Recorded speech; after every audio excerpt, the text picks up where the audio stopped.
വിവാഹബന്ധം നിലനിൽക്കെ നിയമപരമായി പിരിയാതെ ഭർത്താവ് രണ്ടാം വിവാഹം കഴിച്ചെന്നും ഗാർഹിക പീഡനം നടത്തിയെന്നും ആരോപിച്ച് ഭർതൃവീട്ടിൽ യുവതിയുടെ കുത്തിയിരിപ്പ് സമരം. തൃശൂർ ചാവക്കാട് എടക്കഴിയൂർ ചാലപ്പുറത്ത് വീട്ടിൽ ഡോക്ടർ ആയിഷയാണ് 10 വയസ്സുള്ള മകളുമായി വീട്ടിൽ സമരമിരിക്കുന്നത്. സമരം 11 ദിവസങ്ങൾ പിന്നിട്ടു.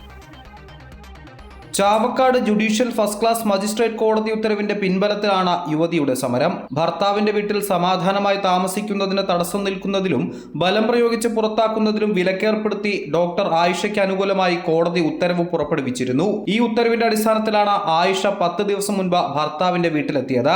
എന്നാൽ ഇത് മുൻകൂട്ടി മനസ്സിലാക്കിയ വീട്ടുകാർ വീടുപൂട്ടി ബന്ധുവീട്ടിലേക്ക് മാറി. ആയിഷ മകളുമൊത്ത് സമരം ആരംഭിച്ചതോടെ ഭർതൃവീട്ടുകാർ വൈദ്യുതി ഓഫ് ചെയ്യുകയും ചെയ്തു. കഴിഞ്ഞ മാസം ഭർത്താവിന്റെ വീട്ടിൽ വന്ന കുടുംബം ചാവക്കാട് പോലീസിനെ വിളിച്ചു വരുത്തി രാത്രിയിൽ തന്നെ ആയിഷയെ ഇവിടെ നിന്നും നീക്കം ചെയ്തതായും പരാതിയുണ്ട്. കോഴിക്കോട് മാണിയമ്പലം ജുമാ മസ്ജിദ് മഹൽ കമ്മിറ്റി വഴിയാണ് ഭർത്താവ് അലി അബ്ദുൽ ലത്തീഫ് രണ്ടാം വിവാഹം നടത്തിയതെന്നാണ് ആയിഷ ആരോപിക്കുന്നത്. എന്റെ പേര് ഡോക്ടർ ആയിഷ. ഞാനിപ്പോ എന്റെ ഭർത്താവിന്റെ വീടിന്റെ സിറ്റ് ഔട്ടിലാണ് ഇരിക്കുന്നത്. ഇവിടെ മുന്നൊരിക്കൽ വന്നപ്പോ അവരിവിടെ കയറ്റാനെന്നെ സമ്മതിക്കാണ്ട് ഇവിടെ ചാവക്കാട് മജിസ്ട്രേറ്റ് കോടതിയിൽ നിന്നും ഇവിടെ കയറി താമസിക്കാനുള്ള ഒരു ഓർഡറുമായിട്ട് ഇവിടെ ഇരിക്കുന്നുണ്ട്.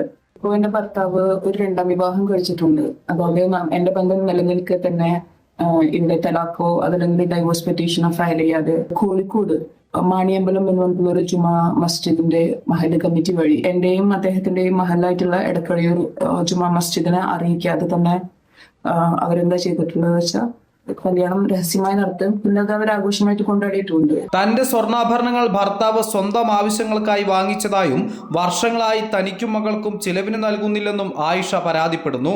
തനിക്ക് നീതി ലഭ്യമാക്കണമെന്നാവശ്യപ്പെട്ടാണ് ആയിഷ സമരം തുടരുന്നത്.